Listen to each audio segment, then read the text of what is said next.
So good morning. My name is Krista Fox from Changeosity. I'm one of the co-founders of Changeosity, and we're a strategic leadership, strategy and culture advisory firm.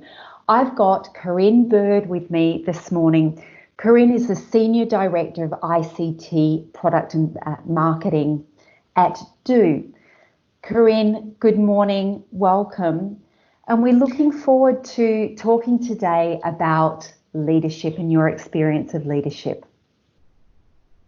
Great, Krista. How are you? I'm good, thank you.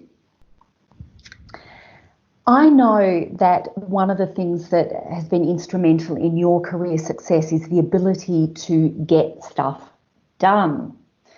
You're also a strategist, but what I want to focus on today is drawing on your insights on how do you become known as a leader who delivers. So I smile when I think about that, actually, Krista, because I'm very known in all my communities for being a very structured individual. And it takes me back to a holiday I had in the US many years ago with a very close friend. And, being my thrown way of being structured, it certainly rained. And on the first day of our holiday, I had the map, I had the list of what there was to do and places to go, and I had the timetable of how we were going to make it all happen. And of course, she laughed. She is unstructured, and the whole holiday. And she reminded me really that we were on a holiday. It wasn't a work project. And look, our holiday was a great success, and we had both a mix of structured and unstructured days. But it's still the butt of a joke today in my communities of how give Carinne a project, it'll all get project managed, but it really has been at the core of my success. And I guess if I was to give you and I'm looking at this at a personal level, if I was really to look at what do I do that really makes a difference. I'm a pen and paper girl. I've actually tried a lot of different tools, but for my own personal productivity, it takes more time to work the tool to manage your time than is worth it in my point of view. So at the end of every week, start of the new week, I really take a blank piece of paper and draw 2 lines.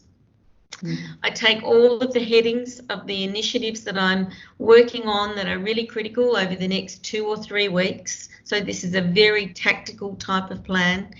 And under each of those headings, I put down maybe 4 or 5 bullet points of the must-do actions for me personally in the next 2 or 3 weeks. I then take a highlighter pen and highlight those that are really critical and important over the next, say, 3 or 4 days. And then I take do a separate type of prioritization. I go through the list and I mark out which of those things are phone calls.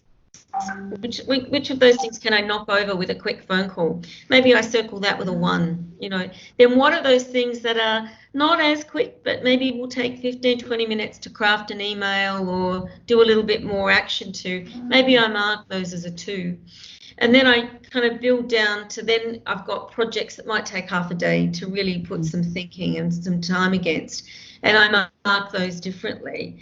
And then I take a separate sheet of paper and I take there no more than 10. But I look at my map on a page. It's like it's created an action map for the week. But I take out just 10 things of that action map that I'm going to do tomorrow.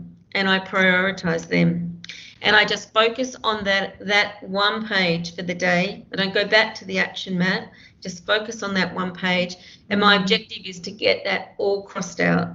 And then that night or before I shut down, I go back to the action map and look at what's for day 2. And I go back to those things that I've prioritized and make that happen. And I can actually show you an example. It's a real live example of my 3 lines that I work on. I don't see that properly. Yeah, we've got it now. And then work that every day.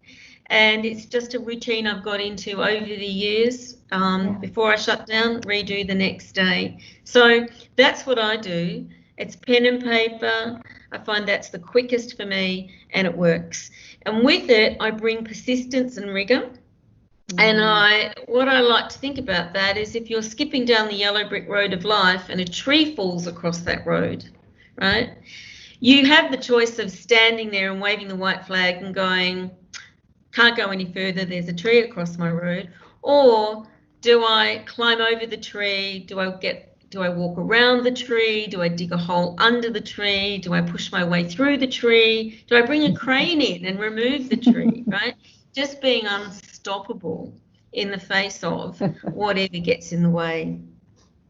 Look, I love this, and so much of it, resonates for me. It's interesting because, neuroscience basically says if we actually sort of connect our brain to our hand and write, there is something powerful in that. And so it's interesting to me to hear that you have gone back to pen and paper. I've grappled with that for years, and I love your honesty. You're in technology and Yes. innovation. And yet what you're saying is it's actually critical sometimes to use pen and paper. We have a model called must, should, could, and again, I think it sounds quite aligned to what you're talking about. Yeah. Great advice.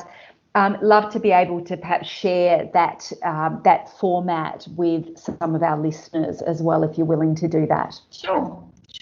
Thank you. And it's not the same when we're talking about team productivity or group productivity. I think that's different. I think there are tools out there that make a real difference for group productivity and team productivity.